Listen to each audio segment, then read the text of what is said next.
Assalamualaikum warahmatullahi wabarakatuh. Selamat datang lagi di Amus Channel. Kali ini kita akan membahas mata pelajaran fikih kelas 9, yaitu tentang hutang piutang, gadai, dan hiwalah.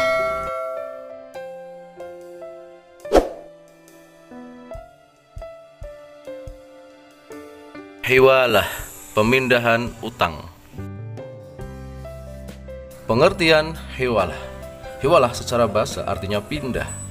Menurut syara adalah memindahkan hak dari tanggungan muhil orang yang berhutang kepada muhal alaih yang menerima hiwalah. Hiwalah juga bisa diartikan pemindahan atau pengalihan hak untuk menuntut pembayaran hutang dari satu pihak ke pihak yang lain. Dasar hukum hiwalah. Yang pertama, Al-Quran Surat Al-Baqarah ayat 282. Bismillahirrahmanirrahim. Ya ayyuhalladzina amanu idza tadayantum bidainin ila ajalin musamman faktubuh wal yaktub bainakum katibun bil adl wala ya'ba katibun ay yaktuba kama 'allamahu Allah wal falyaktub wal yumlil ladzi 'alaihi al-haqqu wal yattaqillaha rabbahu wala yabkhas minhu syai'a فإن كان الذي عليه الحق سفيها أو ضعيفا أو لا يستطيع أن يمل هو فليملل وليه بالعدل واستشهدوا شهيدين من رجالكم فإن لم يكونا رجلين فرجل وامرأتان ممن ترضون من الشهداء أن تضل إحداهما فتذكر إحداهما الأخرى ولا يأبى الشهداء إذا ما دعوا ولا تسأموا أن تكتبوه صغيرا أو كبيرا إلى أجله ذلكم أقسط عند الله وأقوام للشهادة وأدنى ألا ترتابوا إلا أن تكون تجارة حاضرة تديرونها بينكم فليس عليكم جناح ألا تكتبوها وأشهدوا إذا تبايعتم ولا يضار كاتب ولا شهيد وإن تفعلوا فإنه فسوق بكم واتقوا الله ويعلمكم الله والله بكل شيء عليم. Artinya, hai orang-orang yang beriman, apabila kamu bermuamalah tidak secara tunai untuk waktu yang ditentukan, hendaklah kamu menuliskannya, dan hendaklah seorang penulis di antara kamu menuliskannya dengan benar, dan janganlah penulis enggan menuliskannya sebagaimana Allah telah mengajarkannya, maka hendaklah ia menulis, dan hendaklah orang yang berhutang itu mengimlakkan apa yang akan ditulis itu, dan hendaklah ia bertakwa kepada Allah Tuhannya, dan janganlah ia mengurangi sedikit pun daripada hutangnya. Jika orang yang berhutang itu orang yang lemah akalnya atau lemah keadaannya, atau dia sendiri tidak mampu mengimlakkan, maka hendaklah walinya mengimlakkan dengan jujur, dan persaksikanlah dengan 2 orang saksi dari orang-orang lelaki di antaramu. Jika tak ada 2 orang lelaki, maka boleh seorang lelaki dan 2 orang perempuan dari saksi-saksi yang kamu ridhoi, supaya jika seorang lupa, maka seorang lagi mengingatkannya. Janganlah saksi-saksi itu enggan memberi keterangan apabila mereka dipanggil, dan janganlah kamu jemu menulis hutang itu, baik kecil maupun besar, sampai batas waktu membayarnya. Yang demikian itu lebih adil di sisi Allah, dan lebih dapat menguatkan persaksian, dan lebih dekat kepada tidak menimbulkan keraguan.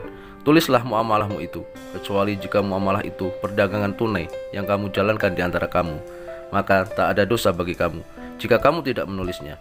Dan peraksikanlah apabila kamu berjual beli, dan janganlah penulis dan saksi saling sulit menyulitkan.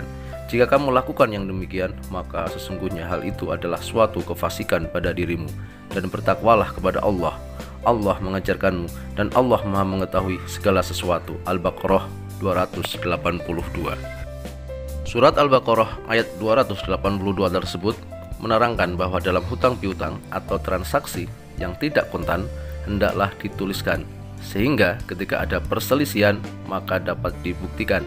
Dalam kegiatan ini pula diwajibkan ada 2 orang saksi yang adil dan tidak merugikan pihak manapun. Saksi ini adalah orang yang menyaksikan proses hutang piutang secara langsung sejak awal akad. Yang kedua, dalam hadis Nabi, An Abi Hurairah radhiyallahu anhu anna Rasulullah sallallahu alaihi wasallam qala matlul ghaniyyi zulmun fa idza utbi'a ahadukum ala amalin falyatba' riwahu al-Bukhari wa Muslim. Dari Abu Hurairah radhiyallahu an bahwa Rasulullah sallallahu alaihi wasallam bersabda, memperlambat pembayaran hutang yang dilakukan oleh orang kaya merupakan perbuatan zalim. Jika salah seorang kamu dialihkan kepada orang yang mudah membayar hutang, maka hendaklah beralih, diterima pengalihan tersebut. Hadis riwayat Bukhari Muslim.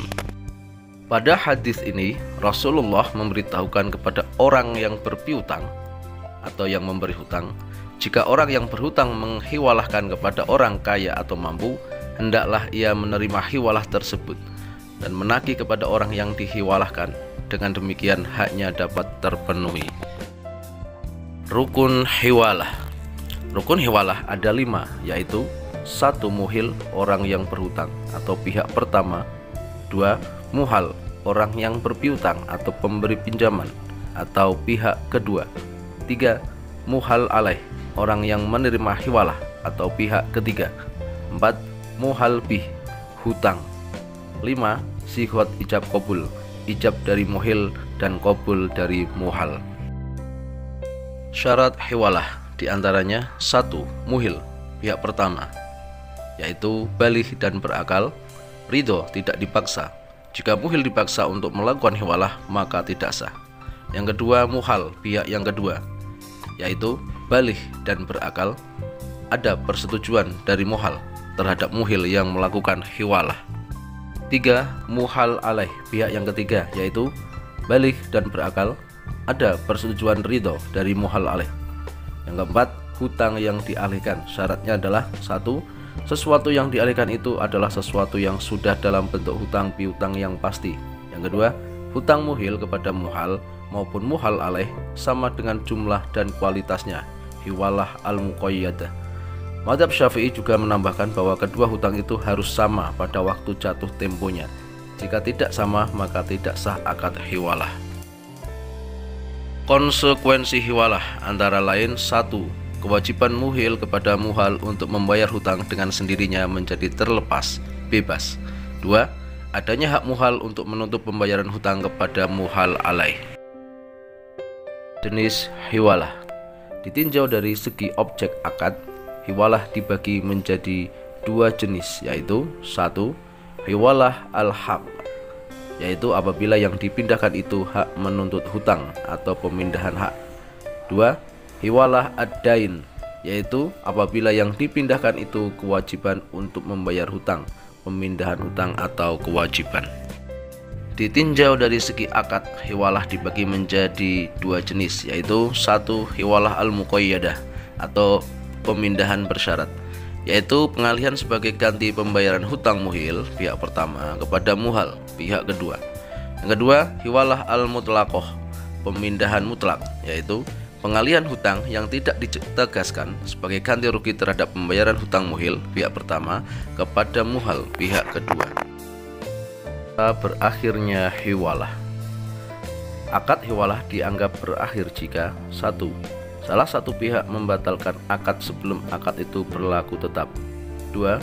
Muhal melunasi hutang yang dialihkan kepada muhal alaih. 3. Jika muhal meninggal dunia, maka muhal alaih wajib membayarkan hutangnya. 4. Muhal membebaskan muhal alaih dari kewajiban hutang yang dialihkan. Hikmah hiwalah. 1. Jaminan atas harta orang yang memberi hutang kepada orang lain di mana orang yang berhutang tidak mampu membayar hutangnya. Bukan berarti harta orang yang berpiutang hilang begitu saja, namun bisa kembali lagi melalui perantara orang ketiga atau muhal alaih yang akan menanggung dan membayarkan hutang itu.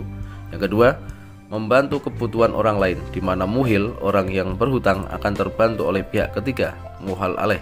Kemudian muhal, orang yang berpiutang, terbantu oleh pihak ketiga yang menanggung pelunasan hutang tersebut. Demikian pembahasan kita pada video ini, yaitu tentang hiwalah. Semoga bermanfaat. Jangan lupa ikuti channel ini dengan subscribe. Terima kasih. Assalamualaikum warahmatullahi wabarakatuh.